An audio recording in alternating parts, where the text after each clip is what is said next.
Welcome back to my channel. এটা Saturday রাত্রেবেলা মা বানিয়েছিল। স্যাটারডেতে এমনি নিরামিষ কিছু খেতে ভালো লাগে না, তাই জন্য মাকে বললাম রাতে একটু ভালো কিছু অ্যাটলিস্ট বানিয়ে দাও। তো তাই জন্য আমাদের ডাল পুরি আর বাটার পনির বানিয়ে দিয়েছে, আর সঙ্গে তো মিষ্টি ছিলই। তো চলো দেখে নিই কীভাবে আমরা এটা বানাবো, ফুল রেসিপি। তো প্রথমেই ছোলার ডালটা ভিজিয়ে রেখেছিলো, আর এদিকে এই পেস্টটা হচ্ছে আদা, জিরে আর কাঁচা লঙ্কার একটা পেস্ট, তার মধ্যে হলুদ আর নুনও দেওয়া ছিল।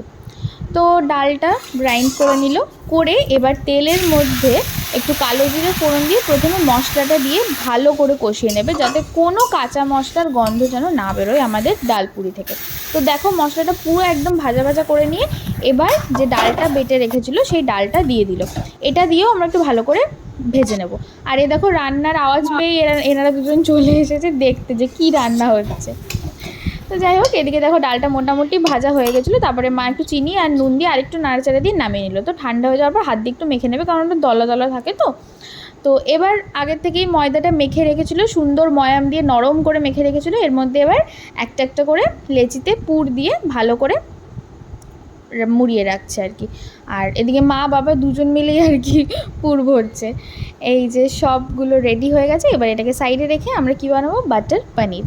প্রথমেই পনিরটাতে একটু নুন আর হলুদ দিয়ে সামান্য একটু মাখিয়ে নেবে। হলুদটা তোমরা না দিতে পারো, এটা পুরোপুরি অপশনাল, আমরা দিই, আমাদের একটু ভালো লাগে। তো এবার তেল দেবে, সাদা তেল, চাইলে একটু বাটারও দিতে পারো। দিয়ে পনিরগুলো দিয়ে জাস্ট 5 মিনিট একটু নাড়াচাড়া দিয়ে এবার সাইডে আমরা একটা পেস্ট বানিয়ে নেব। কাজু, কিশমিশ, মগজদানা, পোস্ত, টমেটো আর কাঁচা লঙ্কার একটা স্মুথ পেস্ট বানিয়ে নেব। দিয়ে এটা দিয়ে দেবো, যে পনিরগুলো আমরা ভাজছিলাম 5 মিনিট মতো ভাজা ভাজা হয়ে যাওয়ার পরে এটা দিয়ে দেবো। আর তারপরে আর একটু পরিমাণ মতো জল, ব্যাস। এবার একটুখানি নাড়াচাড়া দিয়ে যখন এটা একটু ফুটে উঠবে তখন পরিমাণ মতো নুনটা একটু টেস্ট করে পরিমাণ মতো নুনটা দিয়ে দেবে, আর একটু চিনি দিয়ে দেবে।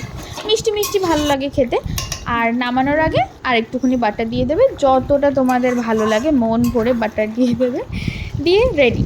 তোমরা হয়তো বাটার পনির আরও অনেক রকমভাবে রান্না করে খেয়েছো বাড়িতে, এরমভাবেও রান্না করে দেখতে পারো একবার। খুবই ইজি প্রসেস আর খুব খুব টেস্টি হয় খেতে। আমি যখন টিফিনে নিয়ে যেতাম স্কুলে, তখন আমার বন্ধুরাও বলতো খুব ভালো লাগে খেতে রে তোর এই টিফিনটা। তো যাই হোক, এবার একটা একটা করে লুচিগুলো ভেজে নিচ্ছে। এটার মধ্যে যেহেতু পুর দেওয়া না, হালকা হালকা করে বেলবে, কারণ বেশি জোরে প্রেস করলে ওই পুরটা বেরিয়ে যাবে। তো দেখো কি সুন্দর লুচিটা ফুলে গেছে। এবার ব্যাস, আর কি, এবার মা আমাকে দিয়ে দেবে আর আমি ঝটপট খেয়ে নেবো। আর তোমরাও আমাকে কমেন্ট করে জানিও যে তোমাদের বাড়িতে স্যাটারডেতে রাত্রেবেলা কী রান্না হয়। আর যদি আমার এই রেসিপিটা তোমরা রান্না করো, তাহলে আমায় কমেন্ট করে নিশ্চয়ই জানিও কেমন হয়েছে। টাটা।